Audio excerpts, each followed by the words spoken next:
ಇಂದಿನ ವಿಶೇಷ ವರದಿ ಬೀದರ್. ನಮಸ್ಕಾರ ವೀಕ್ಷಕರೇ, ಬೆಂಗಳೂರು ನ್ಯೂಸ್ 9ಗೆ ಸ್ವಾಗತ. ನಾರಂಜ ಸಹಕಾರಿ ಸಕ್ಕರೆ ಕಾರ್ಖಾನೆಯ ಅಧ್ಯಕ್ಷ ಸೂರ್ಯಕಾಂತ ನಾಗಮಾರಪಳ್ಳಿಯವರು ಸಂಕ್ರಾಂತಿ ಹಬ್ಬದ ಮುನ್ನ ಕಬ್ಬು ಪೂರೈಸಿದ ರೈತರಿಗೆ ಉಚಿತ ಸಕ್ಕರೆ ವಿತರಣೆ ಮಾಡಿ ಹಬ್ಬದ ಸಿಹಿ ಹೆಚ್ಚಿಸಿದ್ದಾರೆ. ಜನವರಿ 10ರಂದು ಜನವಾಡ ಎನ್ಎಸ್ಎಸ್ಕೆ ಕಚೇರಿಯಲ್ಲಿ ವಿತರಣೆಗೆ ಚಾಲನೆ ನೀಡಲಾಯಿತು. ಹಿಂದೆ ನೀಡಿದ್ದ ಭರವಸೆಯಂತೆ ರೈತರಿಗೆ ಸಕ್ಕರೆ ವಿತರಿಸಲಾಗುತ್ತಿದೆ ಎಂದು ಸೂರ್ಯಕಾಂತ ನಾಗಮಾರಪಳ್ಳಿ ತಿಳಿಸಿದರು. ಡಾಕ್ಟರ್ ಗುರುಪಾದಪ್ಪ ನಾಗಮಾರಪಳ್ಳಿ ಆರಂಭಿಸಿದ್ದ ಪರಂಪರೆಯನ್ನು ಮುಂದುವರಿಸುತ್ತಿದ್ದೇವೆ ಎಂದರು. ಈ ವೇಳೆ ರೈತ ಮುಖಂಡರು ಸಕ್ಕರೆ ಇಳುವರಿ ಹೆಚ್ಚಳವಾಗಿರುವುದಕ್ಕೆ ಸಂತಸ ವ್ಯಕ್ತಪಡಿಸಿ ಕಬ್ಬು ಸಂಶೋಧನಾ ಕೇಂದ್ರ ಸ್ಥಾಪನೆಗೆ ಒತ್ತಾಯಿಸಿದರು. ಕಾರ್ಯಕ್ರಮದಲ್ಲಿ ಕಾರ್ಖಾನೆ ಅಧಿಕಾರಿಗಳು, ನಿರ್ದೇಶಕರು ಹಾಗೂ ರೈತ ಮುಖಂಡರು ಉಪಸ್ಥಿತರಿದ್ದರು. ಧನ್ಯವಾದಗಳು. ವರದಿಗಾರರು ವಿಜಯಕುಮಾರ್ ಪಾಟೀಲ್, ಸೀತಳಗೇರ.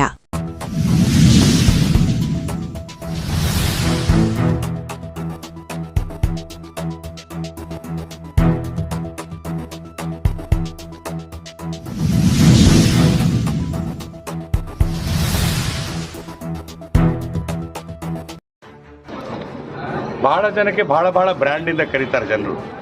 ಆದರೆ ನಾಗಮಾರಪಳ್ಳಿ ಪರಿವಾರಕ್ಕೆ ಪ್ರೋ ಪೀಪಲ್, ಪ್ರೋ ಫಾರ್ಮರ್ಸ್, ರೈತರ ಪರವಾಗಿರ್ತಕ್ಕಂಥ ಪರಿವಾರ ಅಂತ ಕರೀತಾರೆ. ಸಂತೋಷ ಆಗ್ತದೆ.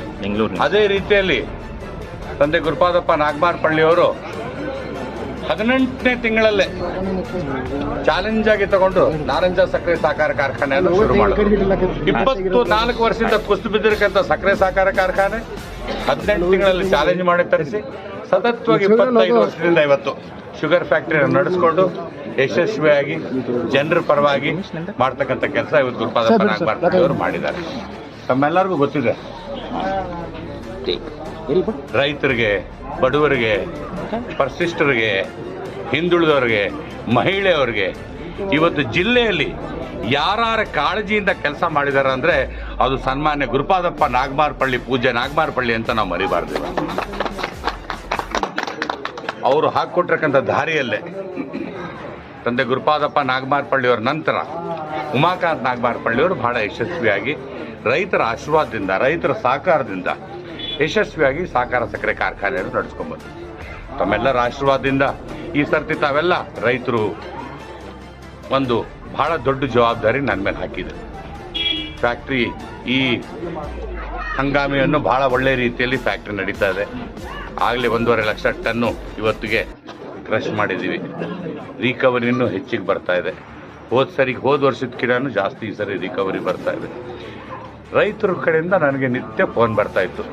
ಸಿದ್ದರಾಮಪ್ಪ ಮಾಮ ಅವರು ಫೋನ್ ಮಾಡ್ತಾ ಇದ್ರು ರೈತ ಸಂಘದಿಂದ, ಮಲ್ಲಿಕಾರ್ಜುನ್ ಮಾಮ ಅವರು ರೈತ ಸಂಘದಿಂದ ಫೋನ್ ಮಾಡ್ತಾ ಇದ್ರು. ಆ ಹಳ್ಳಿಗಳಿಂದ ಸುಮಾರು 438 ಹಳ್ಳಿಗಳಿದ್ದಾವೆ.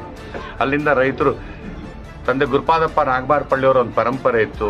ಆ ಪರಂಪರೆ ಏನಂದರೆ ಪ್ರತಿ ಸರ್ತಿ ಅವರು ಹಬ್ಬ ಬಂದಾಗ 1 kg ಸಕ್ಕರೆ ಕೊಡ್ತಾ ಇದ್ರು. ತಾವು ಆ ಪರಂಪರೆಯನ್ನು ಮತ್ತೆ ಶುರು ಮಾಡಿ ಮತ್ತೆ ನಮಗೆ ಸಕ್ಕರೆ ಕೊಡಿ, ಹಬ್ಬಕ್ಕೆ ಕೊಡಿ.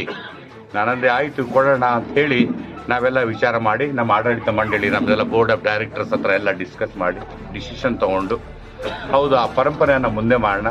ಮತ್ತೆ ಬರ್ತಕ್ಕಂಥ ದಿವಸದಲ್ಲಿ ಸಂಕ್ರಾಂತಿಗೆ ಒಂದು ಸಿಹಿ ಕೊಡೋಣ ಅಂತ, ಸಂಕ್ರಾಂತಿಗೆ ಸಿಹಿ ಕೊಡೋಣ ಅಂತಕ್ಕಂಥ ಒಂದು ನಿರ್ಧಾರವನ್ನು ತಗೊಂಡು ನಮ್ಮದೆಲ್ಲ ಬೋರ್ಡ್ ಆಫ್ ಡೈರೆಕ್ಟರ್ಸು ನಾವೆಲ್ಲ ಕಲ್ತ್ಬಿಟ್ಟು ರೈತ ಸಂಘದವರೆಲ್ಲ ಹಿರುಗಳೆಲ್ಲ ಹೇಳಿದ್ದು, ರೈತರದ್ದು ಕೋರಿಕೆನೂ ಇತ್ತು. ನಮಗೊಂದೊಂದು kg ಸಕ್ಕರೆ ಕೊಡ್ತಿದ್ರು ಪ್ರತಿ ಸರಿ ಅಂತ. 1 ಟನ್ಗೆ 1 kg ಸಕ್ಕರೆ ಕೊಡ್ತಕ್ಕಂಥ, 100 ಟನ್ ಹಾಕಿದವ್ರಿಗೆ 1 ಕ್ವಿಂಟಲ್ ಸಿಗ್ತಕ್ಕಂಥದ್ದು, 500 ಟನ್ ಹಾಕಿದವ್ರಿಗೆ 5 ಕ್ವಿಂಟಲ್ ಸಿಗ್ತಕ್ಕಂಥದ್ದು.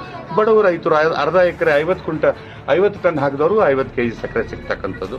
ಆದರೆ ರೈತರಲ್ಲೇ ನನ್ನ ಕಳಕಳೆ ಮನವಿ, ಸಕ್ಕರೆ ಸಿಗ್ತಾ ಇದೆ, ನಮ್ಮೆಲ್ಲರಿಗೂ ಸಕ್ಕರೆ ಸಿಗ್ತದೆ. ಹಬ್ಬ ಇದೆ, ಸಂಕ್ರಾಂತಿ.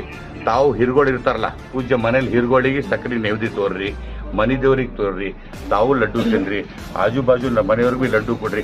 ಥೋಡೆ ಲಡ್ಡು ಮಾಡಿದ್ರೆ ನಮ್ಮ ನಾಗಮಾರಪಳ್ಳಿ ಫ್ಯಾಮಿಲಿ, ಉಮಾಕಾಂತ್ ಸಾಹೇಬ್ರು ಇರ್ಬೋದು, ಗುರುಪಾದಪ್ಪ ಸಾಹೇಬ್ರು ಇರ್ಬೋದು, ರೈತರಿಗೆ ಅಥವಾ ಅವರು ಸಂದ ಇರ್ತಕ್ಕಂಥವ್ರಿಗೆ ಎಲ್ಲರಿಗೆ ಒಂದು ಬದುಕು ಕೊಟ್ಟರೆ ಅವ್ರ ಕಷ್ಟದಾಗ ಭಾಗಿಯಾಗ್ಯಾರ.